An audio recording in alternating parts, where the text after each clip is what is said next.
اعوذ باللہ من الشیطان الرجیم بسم اللہ الرحمن الرحیم وَلَقَدْ جَاءَكُم مُوسَى بِالْبَيِّنَاتِ ثُمَّ اتَّخَذْتُمُ الْعِجْلَ مِن بَعْدِهِ وَأَنْتُمْ ظَالِمُونَ وَإِذْ أَخَذْنَا مِيثَاقَكُمْ وَرَفَعْنَا فَوْقَكُمُ الطُّورَ خُذُوا مَا آتَيْنَاكُمْ بِقُوَّةٍ وَاسْمَعُوا قَالُوا سَمِعْنَا وَعَصَيْنَا وَأُشْرِبُوا فِي قُلُوبِهِمُ الْعِجْلَ بِكُفْرِهِمْ قُلْ بِئْسَ مَا يَأْمُرُكُمْ بِهِ إِيمَانُكُمْ إِن كُنتُم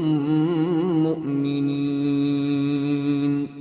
اور موسیٰ تمہارے پاس کھلے ہوئے معجزات لے کر آئے، پھر تم ان کے کوہ طور پر جانے کے بعد بچڑے کو معبود بنا بیٹھے،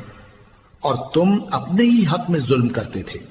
اور جب ہم نے تم لوگوں سے پختہ عہد لیا اور کوہ طور کو تم پر اٹھا کھڑا کیا اور حکم دیا کہ جو کتاب ہم نے تم کو دی ہے اس کو زور سے پکڑو اور جو تمہیں حکم ہوتا ہے اس کو سنو، تو وہ جو تمہارے بڑے تھے کہنے لگے کہ ہم نے سن تو لیا لیکن مانتے نہیں،